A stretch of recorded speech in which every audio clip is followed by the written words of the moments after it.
நான் ஒண்ணு சொல்லட்டுமா? என்னதான் நாட்டுல இருக்கக்கூடிய திருட்டெல்லாம் ஒழிக்கிறேன் அப்படின்னு சோட்டா பீம் வந்திருந்தாலும், அதே நாட்டுல செய்ற டுன்ட்டு நாட்டியோட லட்டு திருடி சாப்பிடுறது அந்த சோட்டா பீம் தான். அதே மாதிரி என்னதான் பெண்கள் மீது கை வைத்தால் வெட்டப்பட வேண்டியது கைகளை அல்ல தலையைன்னு சொல்லிட்டு, அதே படத்துல மனோஹரி பாட்டுக்கு டான்ஸ் ஆடுறது நம்ம பாகுபலி தான். என்னம்மா சம்மந்தமே இல்லாம பேசிட்டு இருக்க அப்படின்னா, சம்மந்தத்தோட தான் பேசிக்கிட்டு இருக்கேன். ஸோ வணக்கம் and welcome back to the 3rd episode of Kadalai Mittai. இன்னைக்கு நம்ம எத பத்தி பேச போறோம் அப்படின்னா, நான் வந்து காலேஜ் படிக்கிறப்போ, அதாவது செகண்ட் இயர் படிக்கிறப்போ, எனக்கு ஒரு பயங்கரமான லெசன் கிடைச்சது. அதான் இன்னைக்கு நான் உங்ககிட்ட வந்து ஷேர் பண்ண போறேன். நான் கொஞ்ச நாளுக்கு முன்னாடி என்னோட லைஃப்ல என்னென்ன விஷயம்லாம் நடக்குது அப்படின்னு சொல்லிட்டு அப்பப்போ நான் அப்சர்வ் பண்ணுவேன். அப்படி கவனிக்கிறப்போ எனக்கு ஒரு சில விஷயம் தெரிய வந்தது. அதில் காமனாக என்னை சுற்றி இருக்கக்கூடிய மக்கள் சொல்கிற விஷயம் வந்து நம்ம நல்லவங்களா இருந்தால் நமக்கு நல்லதே நடக்கும், நம்ம நல்லதே நினச்சா நமக்கும் நல்லதே நடக்கும் அப்படின்னு சொன்னாங்க. இதை நான் வாங்கின செருப்படிகள் அண்ட் எக்ஸ்பீரியன்ஸ் மூலயமா இது தப்பு அப்படின்றது வந்து எனக்கு தெரிய வந்தது. ஏன்னா என்னோட லைஃப்பில் நடந்த ஒரு சில விஷயங்கள் நம்ம வந்து மற்றவங்க சொல்கிறதுக்கெல்லாம் ஓகே சொல்லிட்டு கைண்டாக இருக்கும் தலையாட்டுறோம் அப்படின்னா நம்மளை யாரும் ஏமாற்ற மாட்டாங்களா அப்படின்னா கண்டிப்பா கிடையாது. ஏமாற்றுவார்கள். ஏமாற்றம் வந்து பயங்கரமா விழும். ஏன்னா நான் தான் வாங்கியிருக்கேன். ஸோ என்னோட எக்ஸாம்பிள தான் இந்த பாட்காஸ்ட் நான் வந்து சொல்லலாம் அப்படின்னு வந்து வந்திருக்கேன். அப்போ நான் ஒரு காலேஜ் செகண்ட் இயர் படிப்பேன். எனக்கு அப்போலாம் பேசுறது ரொம்ப பிடிக்கும். ஆர்ஜேயிங் பண்ணணும் அப்படின்னு எனக்கு ரொம்ப ஆசை. அப்பதான் என்ன ஆச்சுன்னா ஒரு ஆப்பர்ச்சுனிட்டி வந்தது, தெரிய வந்தது. நல்ல ஒரு எஃப்எம் சேனல். பட் என் நேரம் எனக்கு சொல்கிறேன் என்ன நடந்துச்சுன்னு. அப்போ என்ன ஆகுதுன்னா, எங்கள் காலேஜ்லேருந்து வெளியே போகிறதுங்கிறது ஒரு சாதாரண விஷயமே கிடையாது. இன்னொன்று எங்கள் காலேஜில் அந்த அளவுக்கு வெளியிலேருந்து எந்த ஆக்டிவிட்டியும் வந்ததுன்னா அதை அலோவ் பண்ண மாட்டாங்க. அதனால நான் பப்ளிக் ஆடிஷன் தான் நான் அட்டன் பண்ணேன். அட்டன் பண்ண போகிறதுக்கு முன்னாடி என்ன ஆச்சுன்னா, இந்த மாதிரி எல்லாருக்கிட்டையுமே வந்து சைன் வாங்கி எல்லாருக்கிட்டையும் பெர்மிஷன் வாங்கணுன்றது ரொம்ப பெரிய வேலை. எங்கள் காலேஜை பொறுத்த வரைக்கும் உங்களுக்கு வந்து பிரெட் வேணுமா, லெட்டர் எழுது. சாப்பாடு வேணுமா, லெட்டர் எழுது. டின்னர் வேணுமா, லெட்டர் எழுது. பேரண்ட்ஸை பார்க்க போகணும், லெட்டர் எழுது. வீட்டுக்கு போகணும், லெட்டர் எழுது. கேட்டு தாண்டி போகணும், லெட்டர் எழுது. ஜெராக்ஸ் போடணும், கேட்டு தாண்டி போகணும், லெட்டர் எழுது. இந்த மாதிரி லெட்டர் லெட்டர் லெட்டர் லெட்டர்னு ஸோ காலி ஆகிடும். அந்த அளவுக்கு பண்ணுவாங்க எங்கள் காலேஜ். இருந்தாலும் எனக்கு அந்த ஃபீல்டில் வந்து இன்ட்ரெஸ்ட் இருந்ததால் உள்ளே இருக்கக்கூடிய எல்லா தடைகளையும் உடைத்து வெளியே வரம் பாருடா அப்படின்ற மாதிரி வெளியே போய் ஃபஸ்ட் ரவுண்ட் வந்து அட்டன் பண்ண ஆர்ஜேயிங்கில் ஆடிஷனில் வின் பண்ணிட்டேன். இன்னொன்று ஆக்சுவலி அந்த ஆடிஷன் வின் பண்ணதில் எனக்கு என்ன ஒரு பூரிப்பு, ஆனந்தம், பெருமிதம் அப்படின்னா, அந்த ரவுண்டை வந்து அட்டன் பண்ணுறதுக்கு முன்னாடி ஒரு சில டாபிக்லாம் கொடுத்துட்டாங்க. நானும் அதில் ஒரு டாபிக் ரெடி பண்ணி போயிட்டேன்.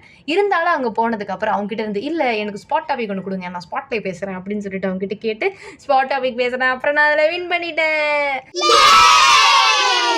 ஸோ அப்படிதான் எனக்கு வந்து செகண்ட் ரவுண்டு தேர்ட் ரவுண்டும் கிடைச்சிது. செகண்ட் ரவுண்டில் வந்து விஜய் கல்யாணி வந்திருந்தாங்க. நல்லா பேசினாங்க, நல்லா ஜாலியாக போச்சு. அவங்க கொடுத்த மோட்டிவேஷன், அவங்க கொடுத்த ஒரு சில பாயிண்ட்ஸ் எல்லாமே வந்து ரொம்ப யூஸ்ஃபுல்லாக இருந்துச்சு.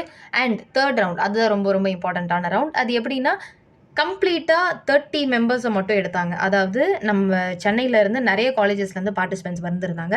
அவங்க எல்லாரையுமே ஃபில்டர் அவுட் பண்ணிவிட்டு அதுலேருந்து பெஸ்ட்டு 30 மட்டும் எடுத்து அவங்க என்ன பண்ணுவாங்கன்னா பீப்புள் வந்து யாரை பிடிச்சிருக்கு, யார் வந்து நல்லா பண்ணுறாங்க அப்படின்னு நினைக்கிறாங்களோ அவங்களுக்கு ஆப்பர்ச்சுனிட்டி கொடுக்கப்படும் என்பது தான் இந்த இறுதி வெளியீடாக இருந்துச்சு.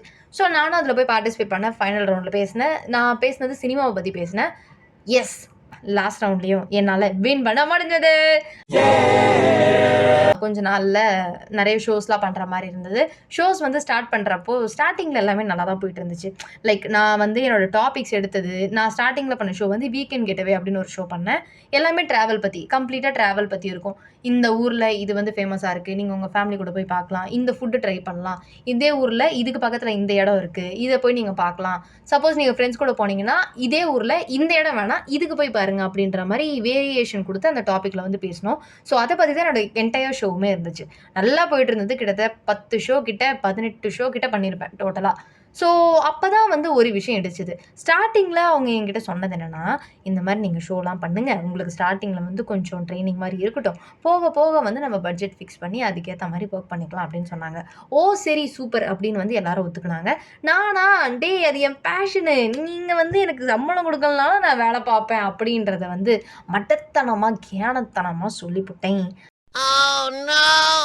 அப்போ சொன்னது வந்து தப்பாக தெரியல. பட் அது எப்படி பேக் ஃபயர் ஆச்சுன்னு சொல்கிறேன்.